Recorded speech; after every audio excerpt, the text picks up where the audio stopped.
கோஸ் கடலைப்பருப்பு கூட்டு, காலிஃப்ளவர் பொரியல், ஃப்ரை,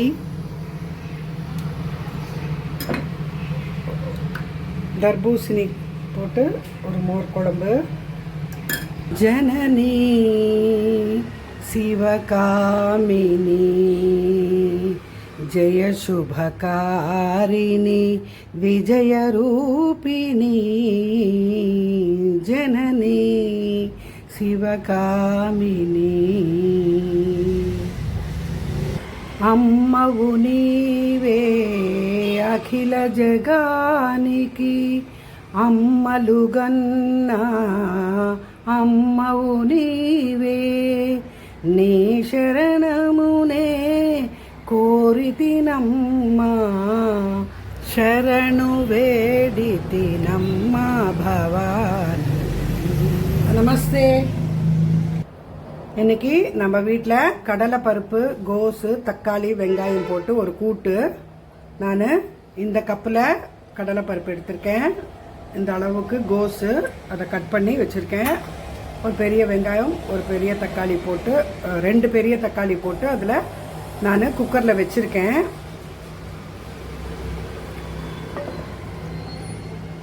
பருப்பு கீழே இருக்குது, மஞ்சள் பொடியும் போட்டு வச்சுருக்கேன். இதில் மோர் குழம்பு பண்ண போகிறேன். இது தர்பூசணி இருக்குல்லங்க, நம்ம அந்த பழம் சாப்பிட்டுட்டு அந்த கீழே ஒரு ஒயிட் போர்ஷன், ஒரு மாதிரி லைட் க்ரீனாக ஒயிட் போர்ஷன் இருக்கும் இல்லையா, அதை நான் கட் பண்ணி வச்சுருக்கேன். நல்லா தோலை மேலே இருக்கிற அந்த தோலெல்லாம் எடுத்துட்டு நல்லா வாஷ் பண்ணிவிட்டு இந்த மாதிரி க்யூப்ஸாக இதில் நான் ஒரு மோர் குழம்பு ட்ரை பண்ணலான்னு. இப்போ இதை நான் கொஞ்சம் உப்பு போட்டு வேக வச்சுப்பேன். அதுக்கு தயிர், நல்லா கெட்டி தயிருங்க சிலுக்கி வச்சுருக்கேன். ஏன்னா இது கொஞ்சம் நீர் அடிக்கும் இல்லையா, அதனால் இதுக்கு தயிரை நல்லா கெட்டியாக உப்பு போட்டு சிலுக்கி வச்சுருக்கேன். அதுக்கு கொஞ்சம் 2 பத்த தேங்காய், ஒரு 2 ஸ்பூன் கடலைப்பருப்பு, ஒரு 2 பச்சை மிளகா, கொஞ்சம் ஜீரகம் போட்டு இதில் மிக்சியில் அரைச்சிக்க போகிறேன். அப்புறம் காலிஃப்ளவர் இதில் நல்லா கட் பண்ணிவிட்டு வாஷ் பண்ணிவிட்டு இதில் உப்பு, மஞ்சள் தூள், மிளகாய் தூள், கொஞ்சம் ஒயிட் பெப்பர், ஜிஞ்சர் கார்லிக் பவுடருங்க, பேஸ்ட் இல்லை, கடையில் கிடைக்குது, அது போட்டிருக்கேன். அப்புறமா கொஞ்சம் சாட் மசாலா போட்டிருக்கேன்.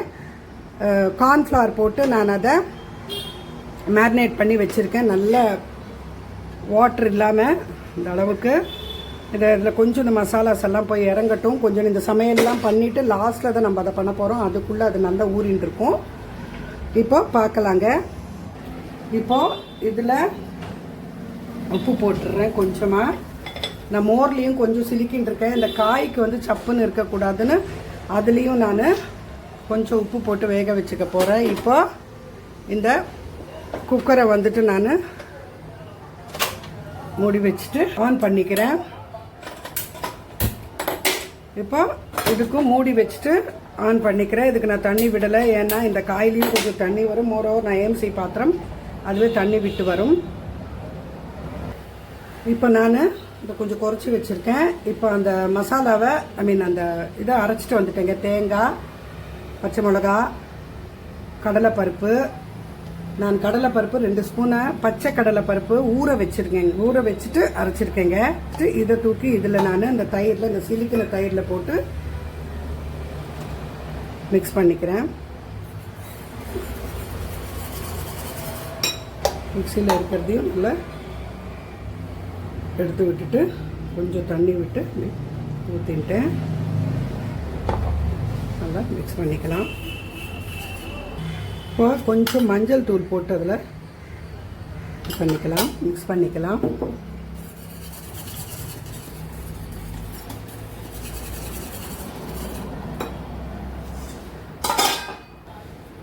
இப்போ இது இந்த கடைசி பாயிண்ட்டுக்கு வந்துச்சு, நான் ஆஃப் பண்ணிடுறேங்க. இதை கொஞ்சம் நேரம் டிஸ்டர்ப் பண்ண மாட்டேன். அது நல்லா கூல் டவுன் ஆனப்புறமா நான் எடுத்துக்கிறேன். அப்போ தான் அந்த காய் வெந்திருக்கும். இப்போ அந்த பருப்பும் அந்த கடைசி பாயிண்ட்டுக்கு வந்துச்சு, நான் ஆஃப் பண்ணிடுறேங்க. கொஞ்சம் கம்மியாக தண்ணி விட்டுக்கோங்க, ஏன்னா நிறைய தண்ணி ஆகிடக்கூடாது, கூட்டு இல்லையா. இப்போ நான் அதை 2த்தையும் தூக்கி அந்த பக்கம் வச்சுட்டு நெக்ஸ்ட் இது பண்ணுறேங்க.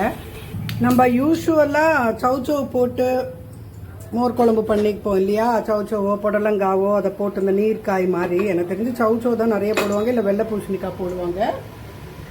சும்மா அது ட்ரை பண்ணலாம் அப்படின்னு தான் நான் ட்ரை பண்ணுறேன். அந்த போர்ஷன் நல்லதாமே, போட்டுற வேண்டாம்னாங்க. அதனால் இப்போ நான் இந்த மோர் குழம்பு தாளிச்சிக்கிறதுக்கு கொஞ்சோண்டு எண்ணெய் விட்டுருக்கேன், கடலை எண்ணெய் தான். இதில் கடுகு, உளுத்தம்பருப்பு, ஜீரகம் போட்டு அரைச்சோம். இருந்தாலும் இதுலேயும் போட்டால் நல்லா தான் இருக்கும்.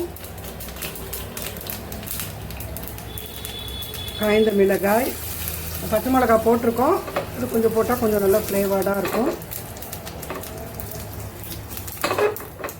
கருவேப்பிலை, பெருங்காயம்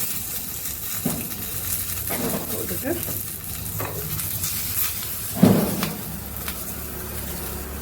தாளிச்சிட்டு இப்படி வச்சுட்டு இந்த காய் பார்க்கலாம்.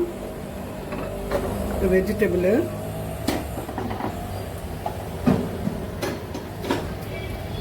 வெந்துடுச்சுங்க.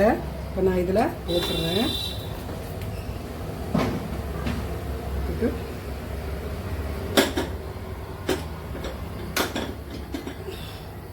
நான் அந்த பாத்திரமே இதில் வச்சுக்கிறேங்க.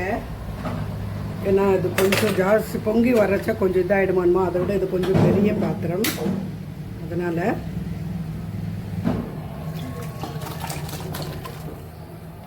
கொஞ்சம் தண்ணியை விட்டு ஊற்றிடுறேன். ஆன் பண்ணிக்கலாம். இப்போ இது உப்பு காரம்லாம் நான் செக் பண்ணிக்கிறேன். இதுக்கு தயிர் வந்து ரொம்ப புளிச்ச தயிர்லாம் வச்சுக்காதுங்க, அவ்வளோ நல்லா இருக்காது. இது நான்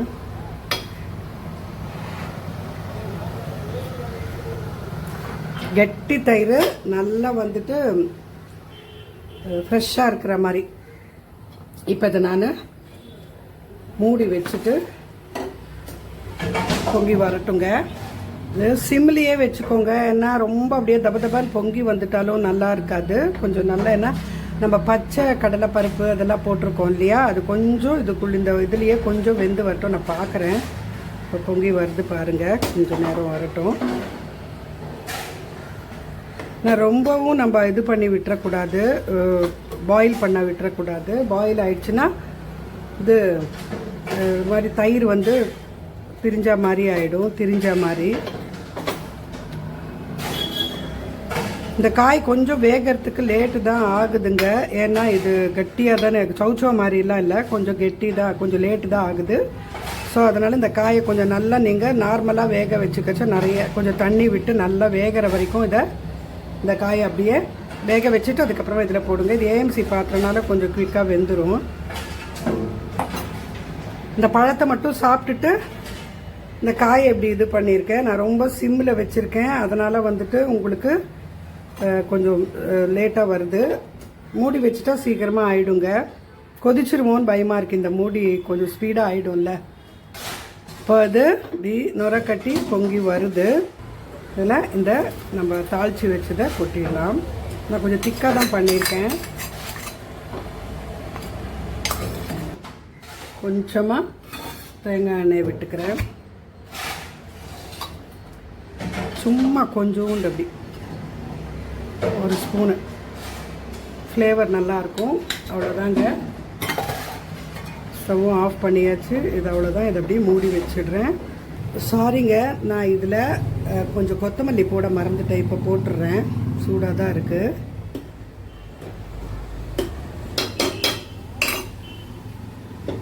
பருப்பு திறந்து பார்க்கலாம். பருப்பு நல்லா வெந்துருச்சு பாருங்கள். இப்போ இது ஸ்டவ் ஆன் பண்ணிக்கலாம். இதில் கொஞ்சம் நம்ம தண்ணி விட்டுக்கலாம், ஏன்னா திக்காக வந்துருச்சு. இதில் நம்ம தேவையான மிளகாய்த்தூள், தனியாத்தூள், நம்ம மஞ்சத்தூள் ஆல்ரெடி போட்டுட்டோம்.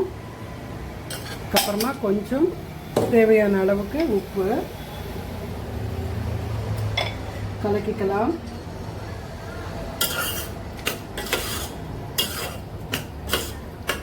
நல்லா வெந்துருச்சு பாருங்க பருப்பு எல்லாமே.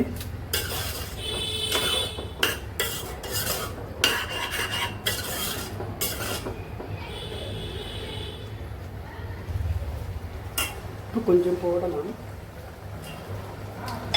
இன்னும் தண்ணியாக இருக்கணும்னா நீங்கள் கொஞ்சம் தண்ணியாக கூட கொஞ்சம் தண்ணி விட்டுக்கலாம். ஏன்னா இது எப்படியும் கொஞ்சம் கடலை பருப்பு இல்லை, கொஞ்சம் வந்துட்டு திக்காயிடும். கொஞ்சம் நல்லா பாயிலாக இந்த எல்லா ஃப்ளேவர்ஸும் அதில் இறங்கட்டும்.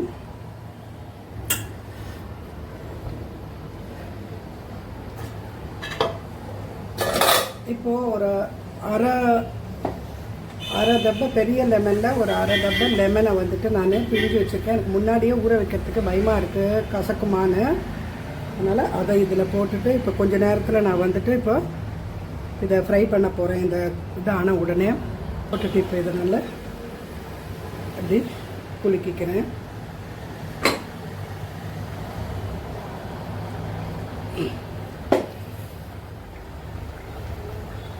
ஊறட்டும். இது போருங்க, பாயில் ஆயிடுச்சு. இப்போ இதில் நம்ம அது தாளிப்பு போட்டுக்கலாம். கூட்டில் கூட தேங்காய் எண்ணெய் போட்டுருந்தா நல்லா இருக்குங்க கடைசியில், உங்களுக்கு பிடிச்சா.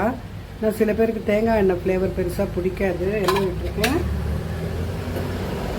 கொஞ்சம் எண்ணெய் நல்லா சூடாகிடுச்சு. நான் ஆஃபே பண்ணிடுறேங்க. கொஞ்சம் இதுலையாவது நம்ம அப்படியே கொஞ்சம் திரும்பி வர்றதுக்குள்ளே ஸ்டவ் பெருசாக வச்சுருந்தேன். கொஞ்சம் ஃபஸ்ட்டு பருப்பு போட்டுக்கிறேன், அப்போ டக்குன்னு தீயாது. உளுத்தம்பருப்பு, கடுகு, ஜீரகம், கருவேப்பிலை, பெருங்காயம்,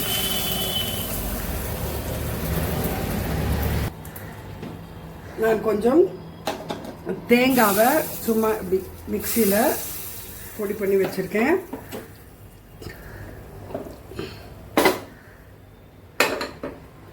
அதை போட்டுருவேங்க. இதில்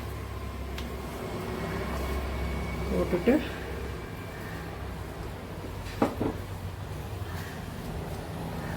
ஸ்டவ் ஆன் பண்ணிக்கிறேன்.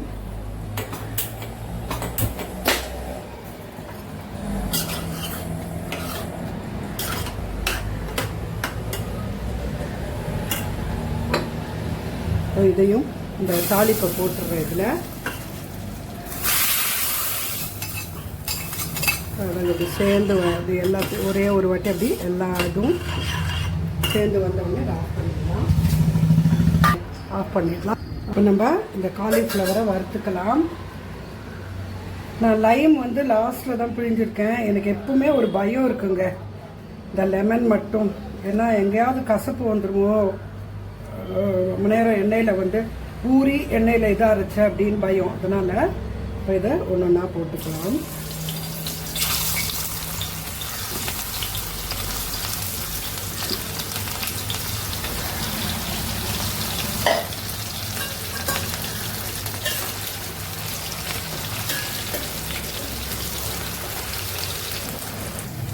தயிர் கூட போட்டு மேரினேட் பண்ணிக்கலாம்.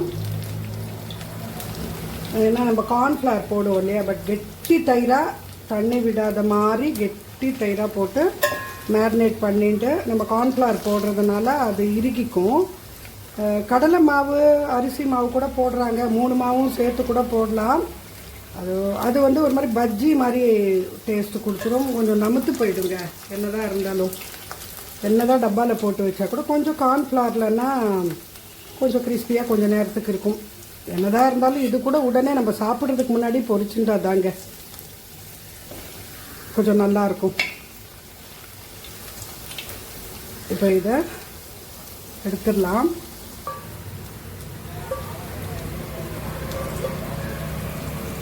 இதுதாங்க இன்றைக்கி நம்ம வீட்டு சமையல். கோஸ், கடலைப்பருப்பு கூட்டு, காலிஃப்ளவர் பொரியல், ஃப்ரை,